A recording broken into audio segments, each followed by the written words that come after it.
Good morning friends, welcome to jpscfunda.com। आज हम लोग जो इन्फ्लेशन जेपीएससी इकोनॉमी पेपर 5 है जेपीएससी मेंस का, उसमें हम लोग देखेंगे कि हाउ टू काउंटर इन्फ्लेशन, मतलब इन्फ्लेशन या मुद्रास्फीति को कम करने के लिए क्या उपाय किए जाते हैं। ठीक है, ठीक है। मुद्रास्फीति को कम करने का उपाय या कंट्रोल करने का उपाय। ठीक है, देखिए इन्फ्लेशन जो है एक काफ़ी सेंसिटिव इशू होता है। ठीक है, कैसे? क्योंकि ये हमें हाउस होल्ड जो हम लोग हैं इनको इम्पैक्ट करता है। ठीक है, और एक बहुत ही सेंसिटिव इसलिए हो जाता है कि ये पॉलिटिकल मुद्दा भी बन जाता है। आप देखते होंगे हर समय, कभी भी पूछिए, कोई माइक वाला आजकल जाता है यूट्यूब में, अरे यार बहुत महंगाई है मोदी गवर्नमेंट में या जो भी कांग्रेस गवर्नमेंट है। ठीक है, ये आलू का दाम इतना बढ़ा दिया, ये बढ़ा दिया। ठीक है, तेल इतना बढ़ गया, आटा दाल कैसे खाएंगे। ठीक है, और इंटरनेशनल भी आप देखिए, अगर आप मान लीजिए जैसे श्रीलंका वाला इशू देखे होंगे, फिर आपका वेनेजुएला वाला, फिर अभी पाकिस्तान वाला। ठीक है, और रिसेंटली अभी इंडिया में क्या है, इंडिया में जैसे ऑनियन प्राइस कितना शूटअप कर गया, आलू का, झारखंड में आलू। ठीक है, आप देखे होंगे फूड इन्फ्लेशन अभी काफ़ी आए हैं। तो एक बहुत ही हाउस होल्ड और गवर्नमेंट के लिए, अब हाउस होल्ड का मुद्दा बनेगा तो वो गवर्नमेंट के पास रखेगी, तो गवर्नमेंट के लिए एक, अपोजिशन के लिए एक पॉलिटिकल मुद्दा बन जाता है। ठीक है, इसलिए गवर्नमेंट क्या करती है, इसको क्रब करने के लिए, कम करने के लिए, इन्फ्लेशन को कम करने के लिए एफर्ट करती है, ताकि हमारा जो इकोनॉमिक स्टेबिलिटी है या अर्थव्यवस्था का संतुलन बना रहे। ठीक है, अर्थव्यवस्था संतुलित रहे। ठीक है, अभी देखिए, इसलिए गवर्नमेंट आर्थिक संतुलन को बनाने के लिए क्या करती है कि आरबीआई को ये जिम्मा मिला हुआ है। ठीक है, कि भाई आप इन्फ्लेशन को कंट्रोल कीजिए। तो आरबीआई जो मेथड से इन्फ्लेशन को कंट्रोल करती है उसको बोलते हैं मॉनेटरी पॉलिसी मेजर्स। ठीक है, मॉनेटरी अप पॉलिसी। ठीक है, और इसके साथ साथ गवर्नमेंट भी आरबीआई के साथ मिल के कुछ शॉर्ट टर्म या मिड टर्म, ठीक है, शॉर्ट टर्म या मिड टर्म, ठीक है, ये मेज़र लेती है। तो इसका नटसेल ये है कि गवर्नमेंट ने आरबीआई को बोला है कि भाई आप मॉनेटरी पॉलिसी अपने through through the your monetary policy try to control inflation, आप महंगाई को कम करने का या स्थिर रखने का प्रयास कीजिए, और हम भी कुछ प्रयास करेंगे। मेरा जो काम है अपना खर्चा घटा के, बढ़ा के, ठीक है, हम लोग सामंजस्य में इसको करेंगे। तो गवर्नमेंट कैसे करती है, जैसे जो आरबीआई है, आरबीआई, ये आरबीआई अपना इन्फ्लेशन एमपीआई से, मॉनेटरी पॉलिसी कमेटी से करती है, और गवर्नमेंट क्या करती है, डिफरेंट स्कीम्स के थ्रू। ठीक है, एक सेकेंड, गवर्नमेंट डिफरेंट स्कीम्स के थ्रू करती है। ठीक है, तो स्कीम्स के थ्रू। ठीक है, तो अभी आप यदि थंबनेल देखेंगे ना, तो देखिएगा दो पिक्चर है, एक निर्मला सीतारमण फिनांस मिनिस्टर, एक है आपका आरबीआई गवर्नर का शक्तिकांत दास, अब चेंज हो गए हैं। ठीक है, अच्छा, एमपीसी के बारे में एक दो लाइन, इसको तो हम लोग बैंकिंग और जो मनी सप्लाई है उसमें देख लेंगे। बट एमपीसी क्या होता है, आरबीआई का, ये मॉनेटरी पॉलिसी कमेटी 6 मेंबर होते हैं इसमें। ठीक है, 6 में 3 होंगे 3 आरबीआई और 3 होंगे आपका गवर्नमेंट अपॉइंटेड। ठीक है, तो 3 कौन से होंगे भाई, एक आरबीआई गवर्नर और 2 अलग आरबीआई, मतलब और भी कोई ऑफिशियल रहते हैं आरबीआई के। ठीक है, तो ये 3 हो गए इधर और 3, 6। इनका मेजोरिटी से डिसीजन होता है कि इनका काम होता है कि जैसे रेपो रेट घटा दो या बढ़ा दो, ठीक है, या एसएलआर्स, ठीक है, आपका रिवर्स रेपो रेट, ओएमओ, ये सब पे ये भी लोग विचार करते हैं। और बाई मंथली होता है, ठीक है, बाई मंथली इनका मीटिंग होता है। अभी कुछ दिन पहले हुआ था जिसमें शायद रेपो रेट को कोई चेंज नहीं किया गया, ठीक है, डिसीजन नहीं बन पाया था अमॉन्ग द कमेटी मेंबर, ठीक है। तो ये होता है एमपीसी, मॉनेटरी पॉलिसी कमेटी, ठीक है। अब देखते हैं मौद्रिक नीति जिसको बोलते हैं। और आपका गवर्नमेंट स्कीम जो है वो अपना स्कीम चलते रहता है गवर्नमेंट का, ठीक है। तो इस तरह से दो तरह का मेज़र है, और एक कुछ अलग मेज़र है वो भी गवर्नमेंट ही लेती है, वो लोग बाद में देख लेंगे, ठीक है। मेन दो ही है। तो देखिए पहला, देखिए क्या है यहाँ पे लिखा हुआ है, जैसे डियर मनी पॉलिसी, ठीक है, ये मतलब आरबीआई का है, ठीक है। मॉनेटरी पॉलिसी मेजर्स लिखा है, ये आरबीआई लेती है, आरबीआई यहाँ पे लिख लीजिएगा, सॉरी, ब्रैकेट में। तो डियर आपका जो इसमें क्या है,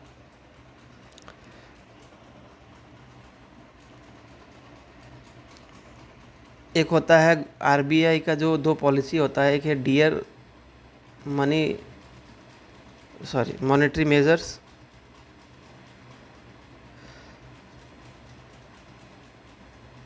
एक होता है आपका चीप मॉनेटरी पॉलिसी, ठीक है, एक होता है चीप। एक मिनट,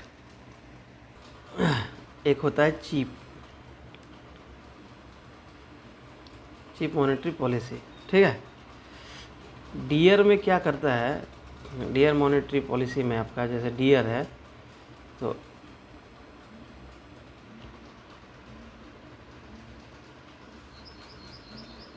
डियर मॉनेटरी पॉलिसी में क्या होता है कि मनी सप्लाई को कंट्रोल किया जाता है, ठीक है, मनी सप्लाई को कंट्रोल किया जाता है, ठीक है। कैसे, जैसे देखिए आरबीआई को क्या बोला जाता है, आरबीआई को बोला जाता है बैंकर्स बैंक, बैंकों का बैंक है एक तरह से। बैंक जैसे हम लोग पैसा रखते हैं, वैसे बैंक भी प्रत्यक्ष या अप्रत्यक्ष रूप से आरबीआई में पैसा रखती है। कैसे, जैसे आरबीआई बोलता है बैंक को कि आपको, जैसे सीएलआर एसएलआर आप सुने होंगे या सुन लेंगे बाद में, कैश रिजर्व रेशियो, ठीक है, स्टैच्यूटरी लिक्विडिटी रेशियो। इसका मतलब क्या होता है कि कैश रिजर्व जैसे सीआरआर है, गवर्नमेंट आरबीआई बैंक को क्या बोलती है कि भाई एमपीसी के थ्रू, मॉनेटरी पॉलिसी कमिटी का जो मॉनेटरी पॉलिसी कमेटी का जो बैठक होता है एमपीसी का, उसमें ये बोला जाता है, मतलब डिसीजन लिया गया मेजोरिटी में, 6 मेंबर होते हैं, 6 में से मेजोरिटी में ये डिसीजन लिया गया कि नहीं भाई, सीआरआर मतलब कैश रिजर्व रेशियो जो है विद द बैंक, मतलब बैंक को टोटल जो डेली एनडीटीएल है, ये सब टर्म बाद में पढ़ेंगे, मतलब अभी बात जान लीजिए कि सीआरआर को बोला जाता है कि आप घटाइए या बढ़ाइए, ठीक है। तो घटाइए मतलब क्या हो गया, सीआरआर अगर घटाने का मतलब क्या हो गया कि बैंक के पास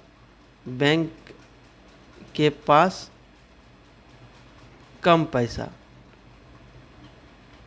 ठीक है, कम पैसा। तो बैंक के पास कम पैसा होगा, मतलब सीआरआर ये हुआ, बैंक को निर्देश दिया जाता है कि भाई, हर सब बैंक को, कि भाई आपका डेली का जो लेन देन है उसमें से आपको 10%, 5%, 4%, जैसे अभी शायद 4.5% है, इतना पैसा आपको कैश के रूप में रखना है, ठीक है, ठीक, कैश रिजर्व के रूप में। इस कैश को आपको अलग से रिजर्व के रूप में रखना है, इसको आप कभी भी लोन या इस तरह से सर्कुलेट नहीं कर सकते।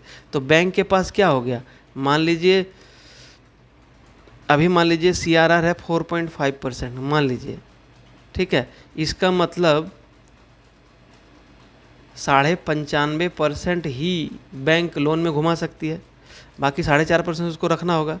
अब आरबीआई बोलती है नहीं, इसको 5% आपको बढ़ा के रखना है, तो बैंक क्या करेगी, 5% रख देगी भाई रिजर्व की, इसको अब छू नहीं सकते, ये कैश में पड़ा रहेगा, 95% वो लोन में घुमा सकती है। ठीक है, इसी तरह से एसएलआर क्या है, स्टैच्यूटरी लिक्विडिटी रेशियो, कि भाई आपको इतना liquid form, gold form, currency form, ये सब में आपको इतना परसेंट रखना है, 5% या 4%। ठीक है, ये सब रिजर्व करके रखना है आपको पैसा। ठीक है, तो ये गवर्नमेंट, ये आरबीआई बोलती है बैंकों को, तो बैंक क्या करेगा, उतना पैसा डेली उनका जो लेन देन है, मान लीजिए जो भी बैंक का होगा, उन उसको बढ़ा देगा या घटा देगा। तो डियर मॉनेटरी पॉलिसी में क्या होता है, बढ़ा देता है, ये इसको बढ़ा देता है रेट को, सीआरआर बढ़ गया। इसी तरह से एसएलआर भी बढ़ जाएगा, इसी तरह से बैंक रेट भी बढ़ेगा। ये सब आरबीआई मेज़र लेती है। ठीक है, ये सब बढ़ने से क्या है, देखिए ये बढ़ने से तो बैंकों पर कम पैसा मिलेगा। बैंक रेट अगर बढ़ गया या रेपो रेट बढ़ गया, ठीक है, रेपो रेट बढ़ गया, तो मतलब जब जो बैंक है वो आरबीआई से पैसा लेगी, उसका दर बढ़ गया, ब्याज दर। यदि ब्याज दर बढ़ जाएगा तो मान लीजिए 100 रुपया ले रहा है, पहले 5% इंटरेस्ट था, बैंक को आरबीआई को देना पड़ता था, अभी वो हो सकता है 6% हो जाए, 5 से 6%, तो बैंक को ज़्यादा पैसा लगेगा। ठीक है, आरआर बढ़ने से क्या हो गया, बैंक को ज़्यादा ब्याज देना पड़ेगा आरबीआई को, तो बैंक क्या करेगी, कम पैसा लाना चाहेगी, या अगर उतना ही पैसा लेगी तो इसको भी अपना जो बैंक ने पैसा लिया तो ये आरबीआई को ज़्यादा रेट देना पड़ेगा, तो बैंक उसको कहाँ से वसूल करेगी, मार्केट से। तो बैंक जब लोन देगी तो इसका रेट भी बढ़ा के देगी लोगों को। तो अल्टीमेटली क्या हो रहा है, जो कैश का फ्लो है, अल्टीमेटली इस तीनों का जो इन सब का जो मेज़र है आरबीआई ने लिया, क्या है, कैश फ्लो को कम करना। कैश फ्लो अगर कम होगा तो लोगों के पास पैसा कम होगा, ये लोग जो जनरल पीपल है उनके बाद मनी कम होगा, मनी कम होगा तो इन्वेस्टमेंट, खरीदारी, मतलब यहाँ लिख देता हूँ, वो लोग खरीदारी कम करेंगे। ठीक है, इन्वेस्टमेंट कम होगा, इन्वेस्टमेंट खरीदारी कम होगा तो डिमांड अपने आप कम हो जाएगा, इस तरह से इन्फ्लेशन कंट्रोल हो गया। ठीक है, तो आरबीआई लोग बोलता है कि बैंक को कि भाई आप अपना सीआरआर एसएलआर कम करके रखिए। ठीक है, उसका जो आपका ये बढ़ा के रखिए, मतलब उसका रेट बढ़ा देता है। मतलब डियर मॉनेटरी पॉलिसी में क्या होता है कि आरबीआई जो चाहती है कि अर्थव्यवस्था से, मतलब मार्केट से मनी को हम एब्जॉर्ब कर लें अपने तरफ। ठीक है, इसका मतलब यही हुआ, बैंक हुआ, आरबीआई बैंक को बोलेगी कि भाई अपना सीएलआर एसएलआर बढ़ाओ, रेपो रेट बढ़ाओ, बैंक ये बढ़ा देगी तो ऑब्वियसली जो जनरल पब्लिक है उनके पास पैसा कम हो जाएगा, पैसा कम होगा तो खरीदारी कम करेगा। ठीक है, चलिए ये हो गया मॉनेटरी पॉलिसी। इसका उल्टा आप चीप मॉनेटरी पॉलिसी, मतलब सारे बैंक का रेट घटा दो। अगर बाज़ार में तेज़ी नहीं है, बाज़ार में कुछ डिमांड नहीं है, तो लोगों के पास पैसा दे दो। ठीक है, वो चीप मॉनेटरी पॉलिसी हो गया, मतलब सारे बैंक का रेट एसएलआर सीएलआर घटा दो। घटा देने से क्या होगा, बैंक सस्ते दरों पर ब्याज दे पाएगी पब्लिक को, सस्ते दरों पर पब्लिक ब्याज ये लोन लेगा तो इन्वेस्टमेंट करेगा, खरीदारी करेगा, या जो भी करना है, शादी में ज़्यादा पैसा खर्चा करेगा तो डिमांड बढ़ेगा। चलिए अब देखिए, ये आप मॉनेटरी पॉलिसी में जब बैंकिंग वाला उसमें आप बढ़िया से पढ़ेंगे। ठीक है, अब देखते हैं इन्फ्लेटरी सिनारियो। ठीक है, इसमें क्या है, अगर यही चीज़ है उसी का ऊपर है, अगर सेंट्रल बैंक को लगता है कि भाई मेरा जो बैंक रेट और रेपो रेट है इसको कंट्रोल करने से इन्फ्लेशन कंट्रोल हो सकता है, तो ये बढ़ा देती है इसको। ठीक है, इंक्रीजेस। इससे क्या होता है, देखिए इसी तरह से लिखिएगा तो बेटर होगा, 2 लाइन में लिखा जाएगा। तो कॉस्ट ऑफ लेंडिंग इंक्रीजेज, मतलब उधार देने की लागत बढ़ती है। ठीक है, उधार देने का लागत बढ़ेगा तो अर्थव्यवस्था में ब्याज दर बढ़ेगा। ठीक है, जो लोन 10 रुपये में मिलता था 10% में, आज वो 15% में मिलेगा। कहने का मतलब 4% में मिलता था, अभी 4.5% में मिलेगा। तो लोगों के पास कम पैसा, कम निवेश होगा, कुल मांग घटेगा, कीमत में नियंत्रण होगा। ठीक है, इस तरह से करती है। उसके बाद देखिए open market operation. Open market operation भी पैसा को अब्जॉर्ब या लिक्विड फ्लो को बढ़ाने के लिए एक तरीका है। ठीक है, ये क्या होता है देखिए, ये सब है ना थोड़ा सा टेक्निकल चीज़ है, इसको थोड़ा सा आपको समझना ही पड़ेगा, कोई उपाय नहीं है उसका। ठीक है, यहाँ देखिए हम लिख देते हैं। इसमें क्या होता है कि मान लीजिए ये आरबीआई, ठीक है, आरबीआई क्या करती है, गवर्नमेंट है ना सिक्योरिटीज़ और बॉन्ड इशू करती है। सिक्योरिटीज़ मतलब एक तरह का एग्रीमेंट कि भाई आप ये सिक्योरिटी रखो, ये बॉन्ड रखो, आप इतना अवधि के बाद हमको घुमाओगे तो हम 10 रुपया आपको देंगे। इसको बोलते हैं सिक्योरिटी, गवर्नमेंट सिक्योरिटी या बॉन्ड्स। ठीक है, ये एक तरीका है गवर्नमेंट के द्वारा लोगों से पैसा लेने का। तो ये बॉन्ड है ना, ये आरबीआई इसको मैनेज करती है। तो गवर्नमेंट सिक्योरिटी और बॉन्ड क्या होता है, आरबीआई बैंक को क्या बोलती है, अभी तो देखे थे, बैंक को क्या बोलती है कि ये गवर्नमेंट सिक्योरिटी या बॉन्ड्स रखो और मुझे पैसे दे दो। ठीक है, ये आप गिरवी में रखो, मुझे पैसे दे दो। तो क्या हो रहा है, बैंक से पैसा कहाँ गया, आरबीआई में हो गया। अब बॉन्ड कहाँ गया, बैंक के पास। ठीक है, गवर्नमेंट बॉन्ड्स। तब जब पैसा आरबीआई के पास आ गया तो मतलब बैंक के पास कैसे क्या हुआ, पैसा कम हो गया, मनी सप्लाई, मनी जो लिक्विड फ्लो था बैंक के पास वो कम हो गया। तो बाज़ार में भी पैसा कम हो गया। ठीक है, और देखिए उसका उल्टा देखिए, अगर आरबीआई बोलती है नहीं भाई, आरबीआई बैंक को कि चलो आप मेरा गवर्नमेंट सिक्योरिटीज़ दे दो और बॉन्ड्स दे दो जो मैंने दिया था, तुम अपना भाई ये जो पैसा है वो रख लो।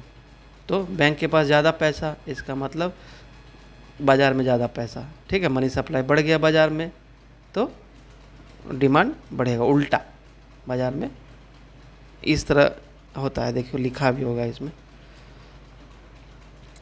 देखिए। ठीक है, देखिए जैसे सरकारी प्रतिभूतियाँ, गवर्नमेंट सिक्योरिटीज़ को बेचा जाता है। बेचने से क्या होगा, बैंक जमा का एक हिस्सा केंद्रीय बैंक के खाते में स्थानांतरित करता है। ठीक है, और वाणिज्य बैंकों की ऋण सृजन क्षमता को कम करता है। ठीक, ऋण सृजन क्षमता कम हो जाएगी तो मार्केट में भी पैसा कम होगा। ठीक है, कम पैसा होगा तो ब्याज दर बढ़ जाएगा, तो लोगों कम लोन लेंगे। ठीक है, इस तरह से ओपन मार्केट ऑपरेशन काम करता है। ठीक है, उसके बाद देखिए मोरल सुएशन, ये क्या होता है, नैतिक अनुनय। ये क्या करता है, आरबीआई बैंक को ना एक तरह से अनुरोध करता है कि भाई तुम, मन बैंक को बोलता है कि आप टाइट मॉनेटरी पॉलिसी, तुरंत लोन मत दो। ठीक है, आप है ना बाज़ार में अभी बहुत महंगाई है, आप पैसा मत बांटो, अदरवाइज़ और महंगाई बढ़ जाएगा। ठीक है, तो ये बोलता है गवर्नमेंट, इन लोग मीटिंग करते हैं और उनको निर्देश दिया जाता है। ठीक है, उसके बाद देखिए एक और होता है क्रेडिट कंट्रोल। ये क्या होता है, देखिए क्रेडिट कंट्रोल क्या होता है, ऋण नियंत्रण। देखिए सबका मोरल आप एक ही समझिएगा ना, तो उसका एक ही मोरल है कि भाई बाज़ार से किसी तरह से पैसा को फ्लो, लिक्विड क्या बोलते हैं, मतलब पैसा का फ्लो को कम करना है। ठीक है, क्रेडिट कंट्रोल क्या बोलता है कि देखिए किसी एक सेक्टर में आप पैसा बढ़ाओ और किसी एक सेक्टर में पैसा को घटाओ। तो ये आरबीआई द्वारा बैंक को डायरेक्ट किया जाता है। ठीक है, कि इंक्रीज़ करो, मतलब लोन देना किसी एक सेक्टर में, मान लीजिए फूड इन्फ्लेशन है। ठीक है, तो वहाँ पे पैसा कम दो। ठीक है, और मतलब प्राइस बहुत ज़्यादा महंगा है। ठीक है, तो किसी एक सेक्टर में बोलेगा कम दो, और सप्लाई किसी में कम है तो वहाँ पे बोलेगा कि नहीं यहाँ पैसा आप दो ताकि यहाँ पे इन्वेस्टमेंट हो, सप्लाई बढ़े या सप्लाई घटे, जो भी हो। ठीक है, देखिए यहाँ पे लिखा है आरबीआई बैंकों को एक क्षेत्र में ऋण देने तथा अन्य में ऋण कम करने का निर्देश दे सकता है। उदाहरण के लिए यदि खाद्य मुद्रास्फीति बढ़ रही है, फूड इन्फ्लेशन बढ़ रहा है, तो आरबीआई बैंकों को कृषि क्षेत्र में ऋण बढ़ाने का निर्देश दे सकता है ताकि कीमतें नीचे आ सके, मतलब एग्रीकल्चर सेक्टर को बूस्ट करने के लिए। ठीक, एक सेक्टर में रिटेल सेक्टर में कम कर दो, एग्रीकल्चर सेक्टर में बढ़ा दो ताकि यहाँ मेरा इन्फ्लेशन कंट्रोल हो सके, ठीक। उसके बाद देखिए ये हो गया मॉनेटरी, मतलब आरबीआई द्वारा major, what are the major taken by the RBI. अब हम लोग देखेंगे गवर्नमेंट क्या करती है। मैंने बोला था ना कि गवर्नमेंट आरबीआई के साथ सामंजस्य करके इन्फ्लेशन को कंट्रोल करती है। अच्छा, और एक चीज़, आरबीआई हमेशा क्या करती है, ये पढ़ा दिया था टाइप्स में, सीपीआई को टारगेट करती है कि ये जो है 4 ± 2% होना चाहिए, ठीक है, कंट्रोल करने के लिए। ये इनका टारगेट रहता है मॉनेटरी पॉलिसी कमेटी का। एक ऑब्जेक्टिव क्वेश्चन बहुत इंपॉर्टेंट है। अब देखिए गवर्नमेंट ऑफ इंडिया क्या करती है, इन्फ्लेशन कंट्रोल करने के लिए टैक्सेशन का सहारा लेती है, एक्सपेंडिचर को इंक्रीज या डिक्रीज करती है, पब्लिक बोरोइंग बढ़ाती है। कैसे, देखिए, और डायरेक्ट टैक्स है, टैक्स दो तरह का, डायरेक्ट इनडायरेक्ट। डायरेक्ट मतलब जैसे इनकम टैक्स, कॉर्पोरेट टैक्स, ठीक है, ये टैक्सेशन जब फिजिकल पॉलिसी पढ़ेंगे तो वहाँ पढ़ लेंगे। इनडायरेक्ट मतलब जैसे जीएसटी हो गया, कस्टम ड्यूटी हो गया, सर्विस टैक्स हो गया, या इस तरह का चीज़ है। तो डायरेक्ट टैक्स क्या है, देखिए डायरेक्ट टैक्स बढ़ा देंगे। अगर मैं एक सैलरीड पर्सन हूँ या मैं कॉरपोरेट हूँ, मेरे पास जब 100 रुपया है तो मैं 100 रुपया खर्च करूँगा, 1 रुपया टैक्स देता हूँ मान लो। अगर गवर्नमेंट 2 रुपया कर देती उस टैक्स को, तो मेरे पास कितना हो जाएगा, 98 रुपया। पहले 99 रुपया था, 100 में से 1 रुपया टैक्स देता था, 99 रुपीज़। अभी 100 में से 2 रुपया टैक्स देता हूँ, 2%, तो मेरे साथ 98 रुपया। तो मनी फ्लो डिक्रीज़ हो गया, इसलिए लेस मनी फ्लो हो जाएगा, ठीक है। तो लेस खर्चा हो करेंगे हम लोग भाई, ठीक है। तो लेस खर्च करेंगे मतलब डिमांड बहुत ज़्यादा था, हमारे पास पैसा कम हो गया, तो ख़रीदारी भी हम कम करेंगे, ठीक है। तो इन्फ्लेशन कंट्रोल में आएगा। अब क्या है इनडायरेक्ट, इनडायरेक्ट में क्या है, इसको डिक्रीज़ करना चाहिए। क्यों? क्योंकि देखिए एक तो डिमांड है, डिमांड पुल। अगर कॉस्ट पुश इन्फ्लेशन है मतलब सप्लाई साइड में कोई दिक्कत है, तो सप्लाई साइड के जो दिक्कत है या बॉटल नेक को कम करने के लिए हम लोग क्या करते हैं, सप्लाई को इंक्रीज़ करते हैं। सप्लाई इंक्रीज़ करने के लिए एक मेथड हो सकता है कि इनडायरेक्ट टैक्स कम कर दो, इनपुट में जो इनडायरेक्ट टैक्स लगेगा इनपुट में, ठीक है, उसका इनडायरेक्ट टैक्स कम कर दो। तो क्या होगा, सस्ता सामान मिलेगा, तो प्रोडक्शन जो मान लीजिए चावल और जो गेहूं का रेट कम हो गया, गेहूं को तो नहीं, उनका थोड़ा सा दिक्कत है। मान लीजिए गाड़ी कंपनी है, टायर का रेट हमने कम कर दिया या रबर का रेट कम हो गया, तो डायरेक्ट टैक्स यदि कम होगा तो थोड़ा सा रेट कम होगा, तो वो गाड़ियाँ सस्ती बनेंगी, ठीक है। तो ये डायरेक्ट टैक्स, इनडायरेक्ट टैक्स है। उसके बाद देखिए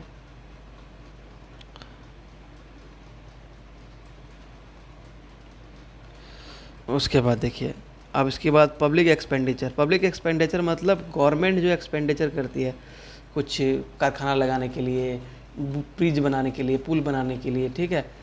तो इससे क्या होता है कि वो कम करना चाहिए। कम करने से क्या होगा, कोई फैक्ट्री लाइन लगाएगी तो लोगों को रोज़गार कम मिलेगा, लोगों के पास पैसा कम होगा, तो उससे क्या होगा, मनी सप्लाई डिक्रीज़ होगा, ठीक है। तो डिमांड डिक्रीज़ होगा, ठीक है। उसके बाद गवर्नमेंट बोरोइंग को ये बढ़ाना चाहिए। देखिए ये क्या होता है, जो गवर्नमेंट बोरो करती है 2 जगह से, जो है ना, गवर्नमेंट जो है पैसा लेती है 2 जगह से, एक आरबीआई, एक हमारे से।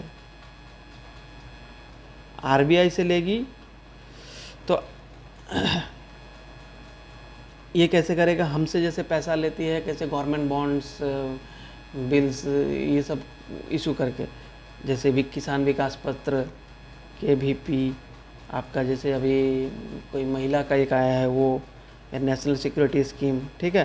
तो ये सब पोस्ट ऑफिस में आप देखेंगे तो मिल जाएगा। इसका मतलब क्या है, हम आपको, मुझे वो किसान विकास पत्र मिलेगा, मैं गवर्नमेंट को पैसा दूंगा, तो मेरे पास क्या हो गया, पैसा कम हो गया।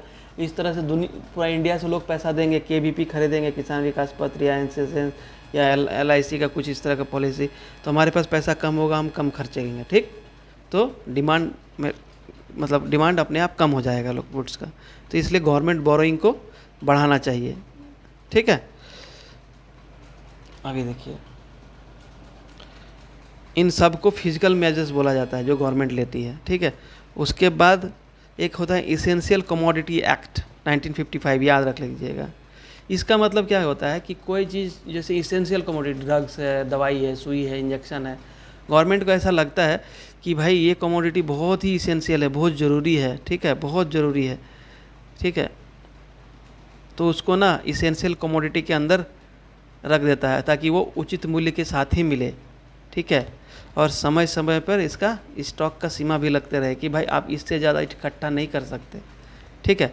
तो ये होता है आवश्यक वस्तु अधिनियम। कर हो गया प्रत्यक्ष अप्रत्यक्ष, सार्वजनिक व्यय, सरकारी उधारी, ठीक है।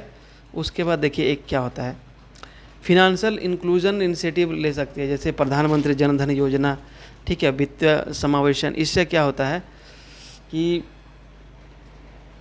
भाई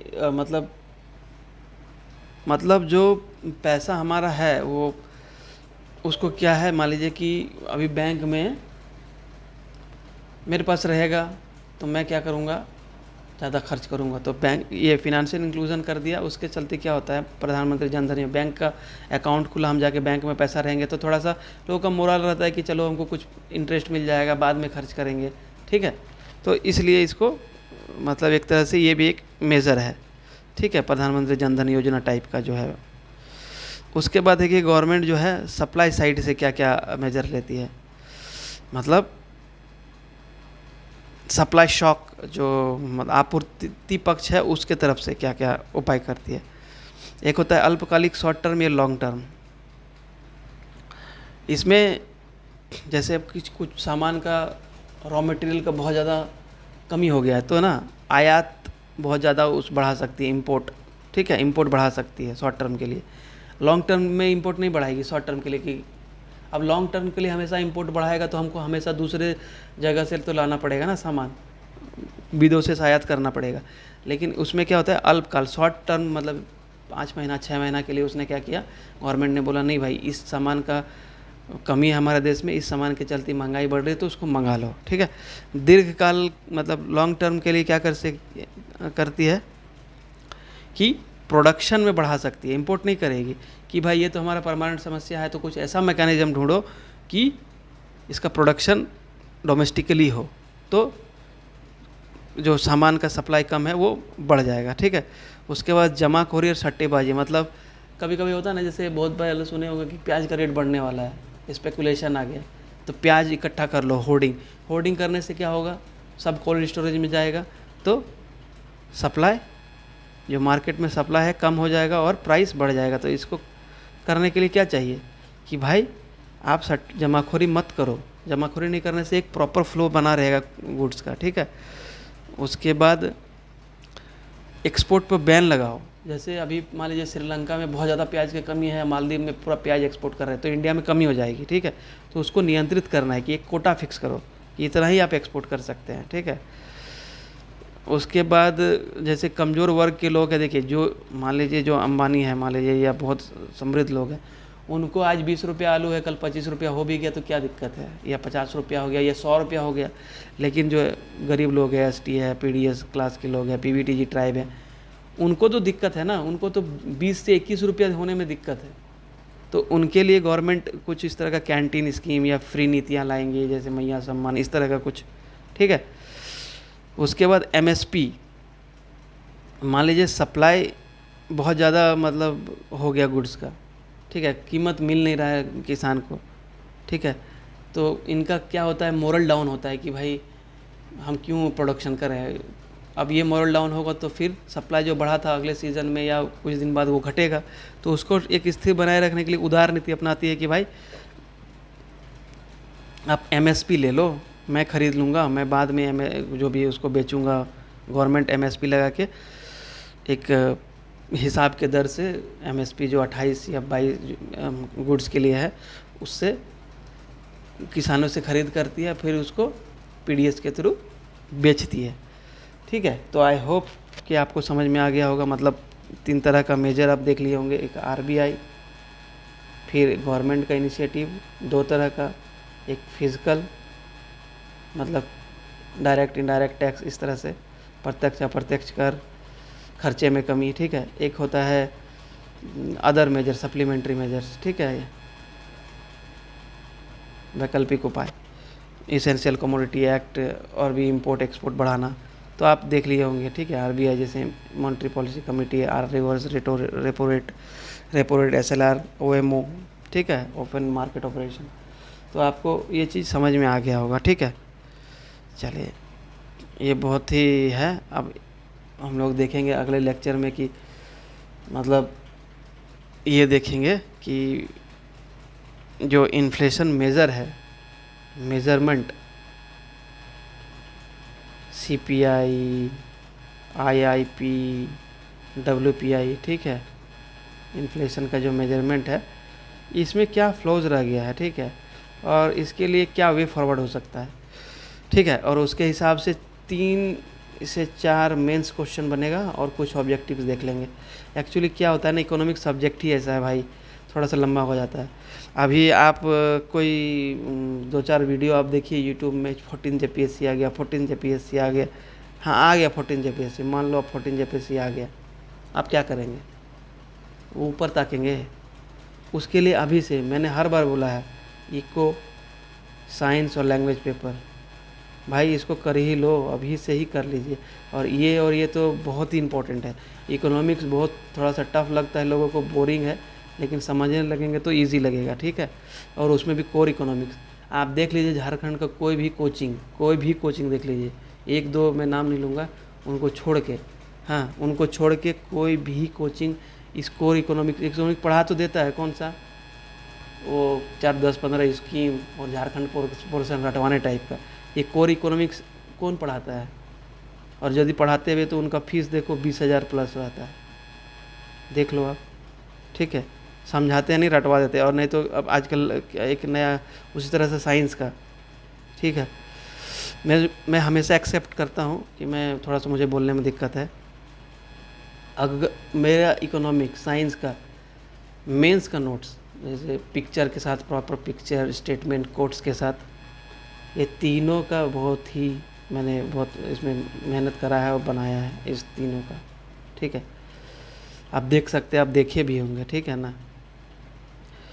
अभी देखिए कुछ ये चला है लेक्चर कि भाई 14 जेपीएससी में ये किताब पढ़ लो, ये किताब पढ़ लो, ये किताब पढ़ लो। भाई एग्ज़ाम होता है आज से लेके साल भर में, कोई ठिकाना नहीं है कैलेंडर का, ठीक है। किताब पढ़ना अच्छा है, रमेश सिंह पढ़ लो। रमेश सिंह आप इतना मोटा बुक है, वो दिल्ली में जो बैठे हैं उनके लिए, ये उस तरह के लोग पढ़ते हैं, अच्छी बात है रमेश सिंह, लेकिन आप पढ़ पाएंगे तब ना। लक्ष्मीकांत इतना मोटा बुक है, पढ़ पाएंगे तब ना। अब मैं आपको गारंटी बोलता हूँ, मैं लक्ष्मीकांत भी पढ़ा हूँ, मैं रमेश सिंह थोड़ा बहुत पढ़ा था, और कुछ मैंने और भी चीज़ देखा है। आपको ना बहुत स्मार्ट वे में मूव करना होगा। बुक में दिया तो सब कुछ है, लेकिन पढ़ना कैसे है, कौन सा टॉपिक पढ़ना है, कौन सा नहीं, इसी के लिए कोचिंग वाला पैसा लेता है, ठीक है। इतना आप रमेश सिंह में पढ़िए, आपको लग जाएगा कि क्या हम क्या पढ़ रहे हैं, साला नींद आने लगेगा आपको, ठीक है। चलिए आप कोशिश कीजिए, अच्छा लगता है तो चैनल को थोड़ा सब्सक्राइब कीजिए, ठीक है, थोड़ा सा सब्सक्राइब कर दिए। और आप जुड़ सकते हैं टेलीग्राम में, ठीक है। जैसे ही मेंस का रिजल्ट आएगा, we will start for mains writing. Parallelly आपको करना ही पड़ेगा, आप तो अभी से करो, छोटा छोटा क्वेश्चन लिखो, बड़ा क्वेश्चन लिखो, ठीक है। और जो जैसे झारखंड का हिस्ट्री है, ठीक है, और झारखंड का ज्योग्राफी है, ये सब है ना, ये सब आप डेली बेसिस पे मत पढ़ो। इकोनॉमिक्स के साथ जैसे दारू के साथ चखना, वैसे इकोनॉमिक्स का जिसको वीकली बाई या हाफ वीकली में इसको कर लो, एक दो क्वेश्चन, मुश्किल से दोनों मिला के 30 क्वेश्चन बनेंगे। 30 क्वेश्चन में नहीं बनेंगे यार, 22 क्वेश्चन, बस 22 क्वेश्चन दोनों मिला के कर लो, एक क्वेश्चन छप जाएगा, ठीक है, सारा आंसर मेरे पास है। चलिए बाय दोस्तों।